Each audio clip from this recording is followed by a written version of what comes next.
Ise meisterdamine kogub üha rohkem populaarsust ja mul on väga hea meel, et inimesed tahavad teha endale midagi isikupärast.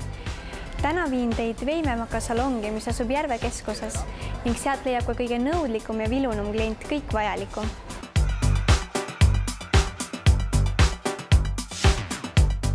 Mida võib leida kauplusest Veimemak? Kauplusest Veimemak võib leida kõike siis kudumiseks, heegeldamiseks, tikkimiseks ja pärli punumiseks, piltimiseks. Kas Eesti rahvas tegeleb rohkem tikkimise, heegeldamise või kudumisega? Kuidas keegi, ma arvan. Suvel kindlasti on kõige populaarsem ehete tegemine, pärlide ritta seadmine. Mis on teie kõige parem toode, mida kõige rohkem ostetakse?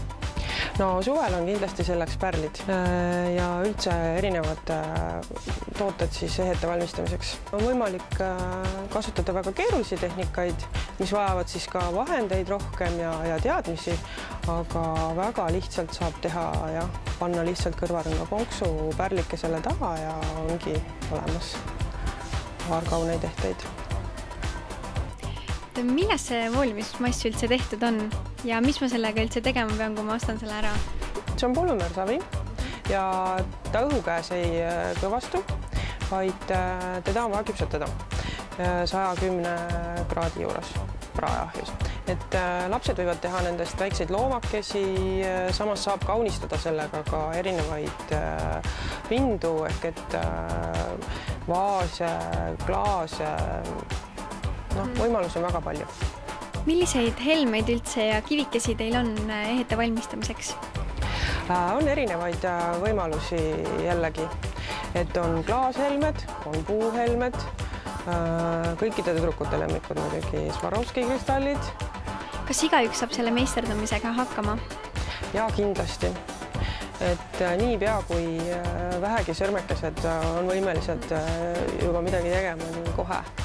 Et nii väiksed lapsed kui vanusepiirangud ei ole.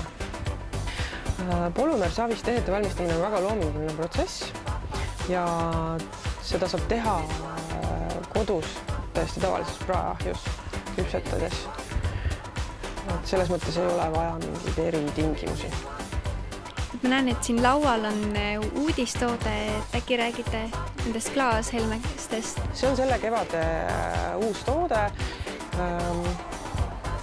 Sellised suuremad klaashelmed erinevate siis mustritega ja vahanöör väga lihtsate lahenduste leidmiseks. Kui ma tahaksin kinkida oma sõbrannale või sõbrale, et mis te soovitaksite kinkida siis? Ma soovitaksin selliseid kinkekomplekte, mida me ka müüme. Tore on Kütermanni siis pärli moos, ma nimetan tinglikult. Ja samamoodi siis on komplektid nendest polümeersavidest, kus on siis juba kaasas kõik vahendid. Te ei pea eraldi ostma enam juurde midagi.